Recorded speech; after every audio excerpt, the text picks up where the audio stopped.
Morning. Yeah, I know, I just did the same thing, a couple of minutes ahead. Well, I'm not sick, I'm here. We're battling some things with the guys, but we think we'll be okay, and Rick's taking care of that. But other than that, I'll just open it up. Yeah, is there something going around the defense? Or? I don't know that. Again, some guys got some colds, and I think what they're trying to do is protect so the rest of us don't get it. But Are there any health protocols, that are still kind of in place from the pandemic years that, or are you talking as a coaching staff about maybe? Not really. I'll be honest with you. There's probably a better question for Rick. I mean, I'm just grinding along. Get in the meeting room, go to practice field.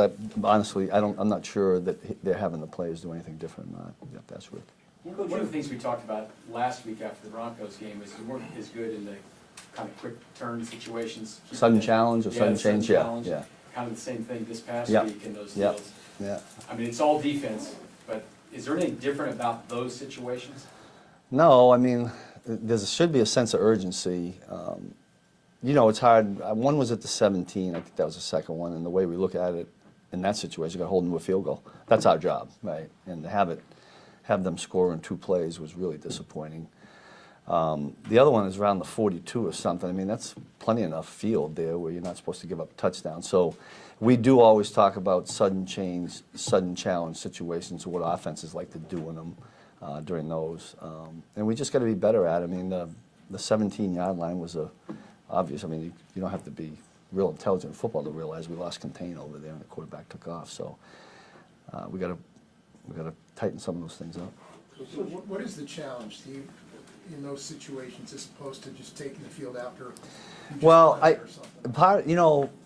especially away, the whole place is juiced up. The home team just got the ball back. Turnovers are big in this league. We know they make a huge difference in wins and losses. And, and again, some teams are quick strike. They'll take the first play and throw it down. We talk about that. We look at it every week. Other teams don't do that. But I keep going back to the sense of urgency has to go up. Not that it shouldn't be high when you're going out there in a normal situation, but I just think that the fact that the offense coming on the field is juiced up because they just got an extra possession, gives them maybe a little advantage. Initially, you got to take that away. Try to get them off the field in 3 plays. Coach, you faced the likes of Mike Williams, Mike Evans, 2 big physical type receivers. Yeah. What is the challenge this week against a guy who's 6'4", 236 pounds, and DK Metcalf? I was, sometimes I go on the internet and try to get pictures for my meetings and stuff, and there was a picture of Metcalf without a shirt on. And I'm like, good God. I mean, what a stud, right? Reminded me of T.O. when I had T.O. and had T.O. in Philadelphia. But, yeah, he's big, he's strong, he plays a powerful game. He'll out-muscle guys. Talked about it all week long. We got to find ways to maybe get 2 on him. He's a go-to guy. And even I watch teams that double him at times, and sometimes that doesn't make a difference because he's just so physically bigger and stronger than the guy he's going against. But we got to limit those kind of plays. Coach, I know this question wouldn't really apply to all your young guys, right? We talk a lot about them, but 7 straight division championships, 4 straight times in the AFC Championship game. I mean, for some of the veterans that have been around here for a while, can it get boring? I mean, you have to find Take it for granted, you mean? Yeah, especially now when maybe not even once you clinched it, but even before, where you could see that it was almost inevitable, right? I know coaches never want to say that, but is it tough to get up if you're a veteran guy that's... It'd probably be a better question for them. I know it's not for us as coaches because we continue to know what's at stake, in every game. And I would say this, even when, this is how I'm built, even when it is wrapped up, let's say it didn't matter what we did in these 2 games in the positions, whatever it is, I still find it hard to back off because once you do that, and then all of a sudden you got to play in a playoff game. So I just think in this business it's a week-to-week thing, and guys need to approach it that way, and we as coaches need to get them to approach it that way. Put the blinders on, what happened already doesn't mean anything. What's going to happen 2 or 3 weeks from now, we can't go there. This league is too good. It doesn't matter who you play. We saw that last week, right? 1-11. And I'll tell you what, Lovey did a great job getting that. And then the last thing you want to do is have a sour taste as you're trying to do this at the end of the year going into the playoffs. So, I haven't seen that in the vets. I'm hoping that doesn't happen because we still got a lot of work to do. How much can you raise it up? How much can a coaching staff? Yeah, I think Andy does a great job of it. I mean, Andy's rock solid. Wouldn't matter whether we lost 3 or win 3. I mean, he's just rock solid. I think the guys appreciate that, and because he never changes, we just go about our business every week like we should, like it's one game at a time. I know it's an old cliche, but that's about where it's at. When it comes to this, Coach, when you look at the stats coming out of games this season, your defensive backfield have given up more touchdowns to wide receivers than any other team Yeah. in the league. How do you coach? I mean, how do you coach them up, coach them out of that? What type of adjustments do you Yeah, think well, you need, especially yeah. Going forward, yeah. Because you got DK and well, not Tyler this week, but a couple weeks you got Devontae Adams, and then Lord knows who you'll have in the playoffs. So listen, somebody put that on my desk. I get a lot of stuff, and I saw what you're talking about. It's a little discouraging. I had no idea it was like that. But yeah, no, I know it. Listen, if it's out there, I'm going to get the question, so it's not a big deal. It's a little discouraging, and yet there isn't anything we can do about those, right? It's what we got to do going forward. And you hope that the foundation of the number of plays that the young guys has helps us down the road. But it's not just secondary when it's pass rush, it's everything.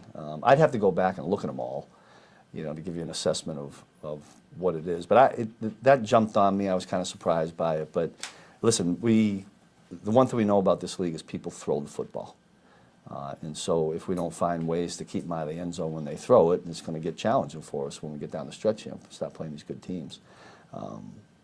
But having said that, we just keep working at what we're doing, try to get better at it. What's been your evaluation of the linebackers in coverage, and how do you maybe just continue to plug away there? Yeah, there's been I think they do a real solid job in what we ask them to do. However, I think they'll tell you that, we're a pad and match team when we play zones, and there's been instances when the matches haven't been as tight as they should be.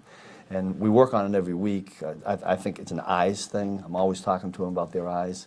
And there are areas this year that needed to improve, and yet I think there's a lot of times that goes unnoticed, because remember, when somebody covers it and matches it like they're supposed to, sometimes the doesn't go there. Those are the ones I see. But you're right in some of the holes that have been there. One of the things, Coach, when you look at last year, the last couple of years with Frank, people will look at his contract versus production. I know with the whole stuff this season, and he'll be out a couple of games. What have you seen from Frank Clark this season that has jumped out at you? Well, I tell you what, I mean, I thought the last play that we were on the field this past week is what Frank Clark is all about. I mean, the word relentless we use all the time defensively. He's the epitome of that. And I think if you go through his 4 years here, I think you'd find other plays.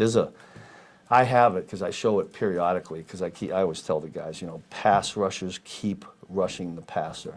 He had one here in Arrowhead, where I think he fell down, he got up, he turned around, the quarterback. It might have been Watson.